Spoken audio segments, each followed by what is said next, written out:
नमस्कार, कैसे हैं आप। अक्सर देश में अभिव्यक्ति की आज़ादी को लेकर के लेफ्ट लिबरल गिरोह बवाल मचाते हैं। सत्ता विरोधी राजनीतिक दल भी मोदी सरकार के दौर में अभिव्यक्ति की आज़ादी के नाम पर अपने इकोसिस्टम के सहारे भी उत्पात मचाया है। ये वो लोग होते हैं जो अभिव्यक्ति की आज़ादी का सबसे ज़्यादा दुरुपयोग करते हैं। अभिव्यक्ति की आज़ादी के नाम पर इस देश के प्रधानमंत्री, इस देश के गृह मंत्री के ऊपर ऊल जुलूल आरोप लगाते रहे। देश के गृह मंत्री अमित शाह पर तो यह भी आरोप लगा दिया जेम्स राय के चेलों ने कि उन्होंने उनके मामले की चूंकि सुनवाई एक जज कर रहे थे, इसीलिए उनकी हत्या कर दी गई। जबकि पूरा रिपोर्ट चीख चीख कर कहते रहा कि जज लोया की आकस्मिक मौत हुई थी। बात यहां जज लोया की नहीं, न ही नरेंद्र मोदी या अमित शाह की हो रही है। अक्सर अब यह लगता है कि अभिव्यक्ति की आज़ादी जरूरी इसलिए भी है कि ये पता चल सके कि वह जो मुंह खोलता है उसमें सही मायने में who the idiots are. Mahesh Jethmalani ने एक बार कहा था कि व्यक्ति की आज़ादी जरूरी है ताकि पता चल सके हु द इडियट्स आर। कौन है जो मूर्ख है, जिसे देश जान सके कि यह मुंह खोलते पता चल सके यह देश विरोधी है। राहुल गांधी अब हताश हो चुके हुए हैं। लगातार 8-9 साल से सत्ता के बिना उनकी मम्मी बेचैन हो चुकी हुई है। तो राहुल रिफॉर्म योजना की हर तरह की तैयारी हुई। केरल से कश्मीर तक भारत जोड़ो यात्रा भी हुआ।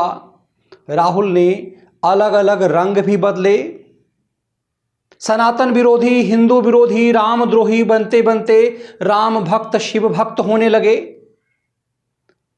लेकिन तब भी बात नहीं बनी तो इंग्लैंड में जाकर अति ही कर दिया। राहुल गांधी को ब्रिटेन में इंडियन जर्नलिस्ट एसोसिएशन की तरफ से एक मंच मिला तो उन्होंने यह कह दिया कि भारतीय लोकतांत्रिक ढांचों पर बर्बरता से हमला हो रहा है और दुखद यह है कि ब्रिटेन और अमेरिका चुप है। राहुल ने ब्रिटेन और अमेरिका को उकसाया, यूरोप और अमेरिका को उकसाया कि भारत के खिलाफ वो एक्शन ले। सुन लीजिए राहुल गांधी को।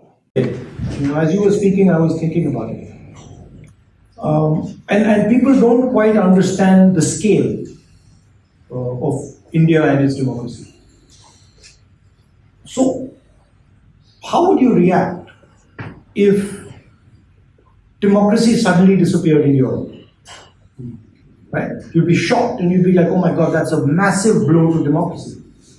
Well, how would you react if something, a structure 3.5 times Europe suddenly went non-democratic?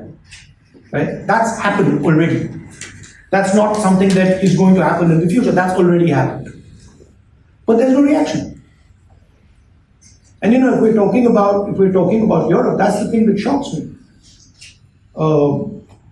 There's no reaction. Right? And of course, there are reasons for there not being a reaction. There is sort of trade and there is money and stuff like that. But Indian democracy is a public good. And if you're looking at the democratic structure, it is the single most important public good. The largest, it's 3 or 4 times the size of the United States in terms of numbers. Same with regards to Europe. So the surprising thing is that the so-called defenders of democracy, which are the United States, European countries, seem to just be oblivious that a huge chunk of the democratic model has come undone, right? Which is a real problem. With regards to, and frankly, the opposition is fighting that battle, right? And it's not just an Indian battle. it's actually a much more important battle. It is a battle for a huge part of the democratic people on this planet. As I said, the opposition has placed a vision on the table. And that vision is an inclusive vision. It's a vision of bringing people together. And we're in conversation with the opposition. The opposition is talking to each other. And I'm confident that we will get something very interesting going forward. I'm very optimistic. जी, राहुल गांधी यहीं नहीं रुके। उन्होंने अपने चीनी एजेंडे को आगे बढ़ाया और यह तक कह दिया कि चीन शांति प्रिय देश है। चीनी कम्युनिस्ट पार्टी की भी उन्होंने जमकर तारीफ की।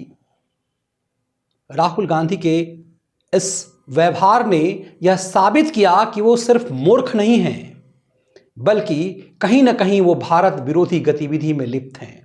इसीलिए कई बार अभिव्यक्ति की आज़ादी जरूरी लगती है।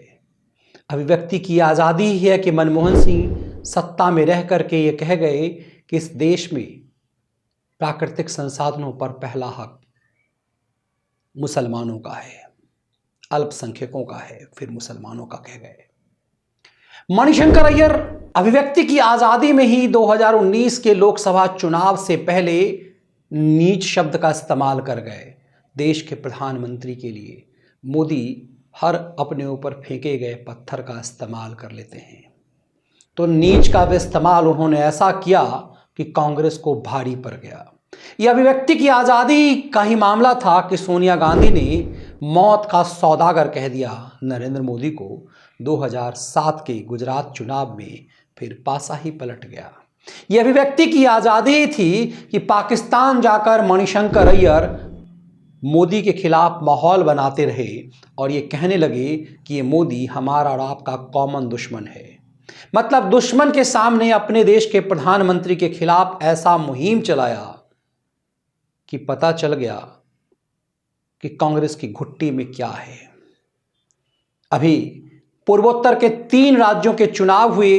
राज्य क्षेत्रफल और जनसंख्या में छोटे हैं, त्रिपुरा, नागालैंड और मेघालय। इन 3 राज्यों में कांग्रेस को हताशा मिली तो कांग्रेस के अध्यक्ष, जिन्हें कहा जाता है काठ के घोड़ा हैं, कांग्रेस अध्यक्ष ने यह कह दिया मल्लिकार्जुन खड़गे ने, ये छोटे राज्य हैं। ये भी अभिव्यक्ति की आज़ादी थी। अभिव्यक्ति की इस आज़ादी ने मल्लिकार्जुन खड़गे की हैसियत बताई, उनकी सोच साबित कर दी। और जो ही वो कांग्रेस अध्यक्ष ने बयान मुंह से निकाला,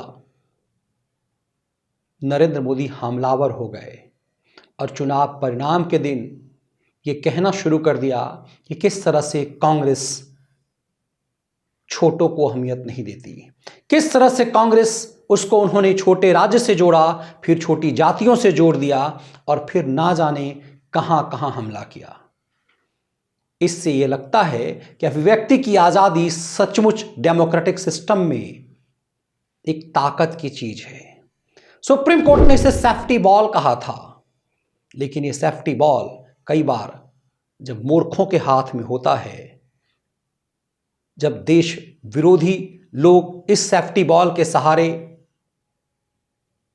लोकतंत्र की दुहाई देते हैं, तो ये तमाम खैराती और खलिहर खैराती भी अपना पोल खोल देते हैं।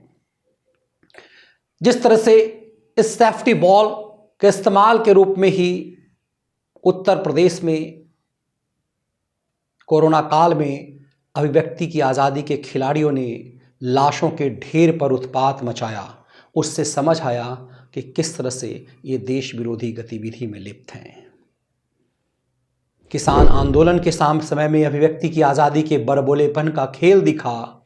शाहीन साजिश में हम कागज नहीं दिखाएंगे, वो भी अभिव्यक्ति की आज़ादी ही थी।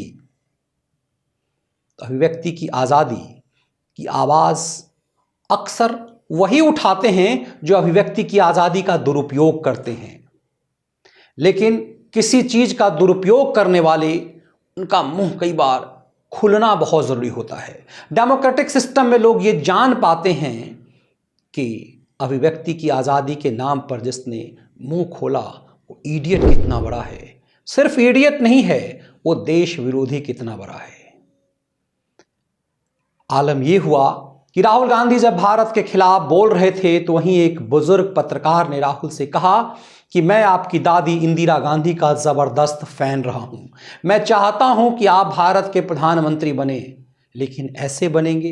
इंदिरा जी से एक बार मोरारजी देसाई जब प्रधानमंत्री थे तो उनके खिलाफ इसी लंदन में सवाल किया गया था, तो उन्होंने कहा था कि मैं अपने देश की समस्या की बात अपने देश में करूंगी।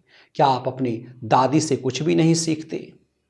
राहुल गांधी से पूछे गए इस सवाल को बीच में ही झपट लिया गया, लेकिन यह सवाल किसी एक पत्रकार का नहीं, आम भारतीयों का था कि राहुल ने मुंह खोलते ही अपने आप को किस स्वरूप में दिखाया है। जब ऐसे लोग अभिव्यक्ति की आज़ादी के नाम पर मुंह खोलते हैं तो तमाम दुविधाएं, तमाम संदेह खत्म हो जाते हैं और पता चल जाता है कि सही मायने में देश का असली दुश्मन सीमा पार है या सीमा के अंदर। ये वीडियो विश्लेषण आपको कैसा लगा? इसके कंटेंट यदि पसंद आए तो वीडियो को लाइक और शेयर जरूर कीजिएगा। बहुत बहुत धन्यवाद। वंदे मातरम।